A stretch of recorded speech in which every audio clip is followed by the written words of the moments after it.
दोस्तों, बारिश के दिन में मच्छर मक्खियों के साथ साथ कॉकरोच भी एक ऐसी चीज होती है जो हमें हमारे घर में ही बहुत ज्यादा परेशान करते हैं। कभी ये खाने पर आते हैं, कभी ये किचन में आते हैं। घर की किसी भी ठंडी जगह पर कॉकरोच निकलना आम बात हो जाती है और हम सभी लेडीज इससे बहुत ज्यादा परेशान भी होती हैं। हम जब कभी केमिकल वाला स्प्रे करते हैं तो आपने देखा होगा कि उसकी स्मेल बहुत तेज होती है, बच्चों को बचाना पड़ता है। इसलिए आज मैं आप सबके लिए घर पर ही बनने वाला कॉकरोच को मारने वाला बहुत ही अच्छा बढ़िया सा तरीका लेकर आई हूँ। इसके लिए हमें चाहिए होगा गेहूं का आटा, साथ ही मैंने लिए हैं 1 चम्मच चीनी। तो 3 चम्मच गेहूं के आटे में 1 चम्मच चीनी लिया है। चीनी इसलिए जो कॉकरोच को अट्रैक्ट करेगा। ये मीठा जितना ही हम बनाएंगे उतनी ही कॉकरोच को अट्रैक्शन आएगी इस चीज से। इसके अलावा जो तीसरी चीज मैं ले रही हूँ वो है बोरिक एसिड। बोरिक एसिड एक मेडिसिनल प्रॉपर्टी से यूज दवाई होती है जिसे अक्सर चावल में डालने के लिए यूज किया जाता है, लेकिन चावल को बनाते समय पहले हम वॉश कर लेते हैं। या फिर बोरिक एसिड दवाई की तरह यूज किया जाता है, किसी तरह की चोट पे लगाया जाता है, लेकिन कॉकरोच का ये दुश्मन होता है क्योंकि कॉकरोच इसको खाते ही खत्म हो जाते हैं या फिर किसी भी तरह का इंसेक्ट हो इसको खाकर खत्म हो सकता है। तो इसलिए बोरिक एसिड जो है मैं यहाँ पर ले रही हूँ जो कि 2 चम्मच है। ये आपको 10 या 20 रुपए की डब्बी किसी भी मेडिकल शॉप पर मिल जाती है। बोरिक एसिड जो बच जाता है उसको आप इस तरीके से लपेट कर वापस रख दीजिए, ये खराब नहीं होता है, इसको नेक्स्ट टाइम आप फिर से यूज कर सकते हैं। तो बोरिक एसिड मैंने यहाँ पर 2 चम्मच लिया है। अब इसके बाद से हम बनाएंगे यहाँ पर इसका एक स्मूथ सा डो। लेकिन डो बनाने से पहले बोरिक एसिड को आप हाथों से या फिर स्पून से अच्छे से रब कर लीजिए क्योंकि बोरिक एसिड में दाने बहुत होते हैं। तो इन दानों को थोड़ा सा खत्म कर लीजिए जिससे गुठली ना रहे। अब इसके पास से ले लीजिए नॉर्मल पानी और नॉर्मल पानी से ही आटे का जैसा हम लोग एक गीला सा डो बनाते हैं वैसा ही बना लेते हैं। हो सके तो आप इसे किसी ऐसे बर्तन में बनाइए जिस बर्तन का इस्तेमाल आप खाने पीने के लिए ना करते हो। तो यहाँ पर आटे में पानी को मिलाने के बाद जब हम इसको करते हैं तो कुछ ऐसा लिबलिबा सा मिक्सचर हमें मिल जाता है। बहुत ज्यादा ऐसा नहीं है कि आटा गूंथना है, बस एक मिक्सचर से हमें रेडी करना है। चीनी की वजह से कॉकरोच जो है इसकी सुगंध से अट्रैक्ट होंगे और इसके पास आएंगे और इसे खाने की कोशिश करेंगे। हो सकता है कुछ कॉकरोच खत्म हो जाए, कुछ कॉकरोच बेहोश से भी हो जाए, पर आपको कॉकरोच से निसंदेह छुटकारा मिल जाएगा। अभी हमारा ये डो बनकर तैयार है।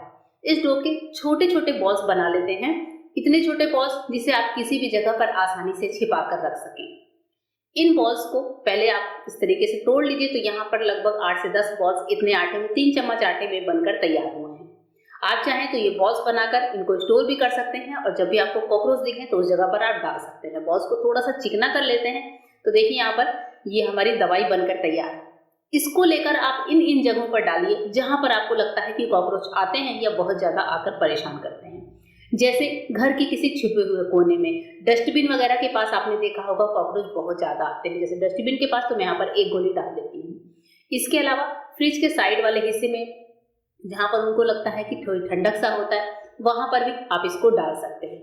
आप इसको किचन के किसी हिस्से में डाल सकते हैं, नाली वगैरह के पास डाल सकते हैं। जैसे घर के पीछे की नाली है तो यहाँ पर मैं 1 बॉल डालकर छोड़ देती हूँ क्योंकि नालियों से भी अंदर से कॉकरोच बहुत ज्यादा आते हैं। किचन सिंक में रात में आप 1 बॉल डाल सकते हैं क्योंकि किचन सिंक में अक्सर ऐसा होता है कि कॉकरोच रात में अटैक ज्यादा करते हैं। तो मैंने तो स्ट्रेनर लगा रखा है, लेकिन अगर आपने स्ट्रेनर नहीं है तो आप ऐसे ही वो बॉल डाल दीजिए। डब्बों के आसपास भी किचन कैबिनेट के अंदर आप इसको आराम से इसको रख सकते हैं, इस 1 बॉल को।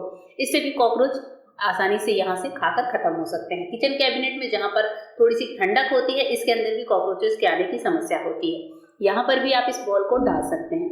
तो इस तरीके से आपके घर में जहाँ पर भी आपको लगता है कि कॉकरोच आते हैं इन बॉल्स को डाल दीजिए और छोड़ दीजिए, भूल जाइए। आप देखेंगे कि कॉकरोच जो है बिल्कुल भी आपको तंग नहीं करेंगे।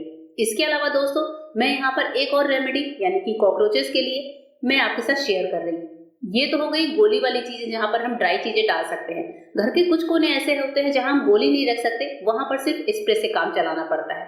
तो मैं आपको कॉकरोचेस के लिए एक अच्छा सा स्प्रे भी बता रही हूँ। इसके लिए हमें चाहिए होगा प्याज। प्याज को आप चाहे तो पीस लें, मैं यहाँ पर इसको ग्रेट कर रही हूँ। इस तरह से जब हम एकदम बारीक वाले ग्रेटर से ग्रेट करते हैं तो जो प्याज है उसका रस अच्छे से निकाला जा सकता है। इस प्याज को हम किसी छन्नी में ले लेते हैं या फिर कपड़े में ले सकते हैं और उसके बाद से प्याज के रस को अच्छे से निचोड़ कर निकाल लीजिए। स्पून से दबाते ही आप देखेंगे कि एक प्याज में ही सफिशिएंट रस हमें मिल जाता है जितना कि हमारे पूरे घर में एक बार में स्प्रे हो सके। आपको बनाकर रखना है तो आप इसको बनाकर भी रख सकते हैं। तो यहाँ पर मैं 1 प्याज से ही आपको स्प्रे बनाना दिखा रही हूँ। ये हमारा प्याज का रस निकल कर अच्छे से तैयार हो चुका है। इसके बाद से यहाँ पर हम डालेंगे 2 चीजें जो कि कॉकरोच के लिए एकदम अटैक सा काम करती हैं। प्याज का रस तो खुद ही जो है कॉकरोचेस को दूर भगाता है, लेकिन इसके अलावा एक चीज है बेकिंग सोडा, यानी कि खाने वाला सोडा। ये जो सोडा होता है इसकी महक से भी कॉकरोच दूर भागते हैं, या फिर कॉकरोच की जो स्मेल है वो ये खत्म करता है। सोडे को डालने के बाद दूसरी चीज हमें चाहिए वो है बेकिंग पाउडर। जी हाँ दोस्तों, जो हमारे घर में बेकिंग पाउडर होता है वो भी हमें जितना हमने सोडा लिया है उतना ही हमें बेकिंग पाउडर लेना होगा। दोनों चीजों को डालते ही प्याज के रस में आप देखेंगे कि बहुत ही तेजी से एक रिएक्शन सा होता है। जैसे ही आप इसको मिक्स करने की कोशिश करेंगे तो बेकिंग पाउडर जो है वो अपना रिएक्शन देता है, वो इस चीज को फुला देता है, इस मिक्सचर को अच्छा सा एक जो ये झाग बन रहा है इस फोमी टाइप में मिक्सचर में कन्वर्ट कर देता है। अब ये जो फोम है इसको हमें थोड़ी देर के लिए सेट होने देना है। आप इसको 5 से 10 मिनट रख सकते हैं, जिससे फोम जो है नीचे सेट हो जाए, तभी हम इसको स्प्रे बॉटल में भर पाएंगे। ये जो फोम जैसे ही सेट होता है हमें लिक्विड मिल जाता है जिसको हम स्प्रे की बॉटल में भर सकते हैं।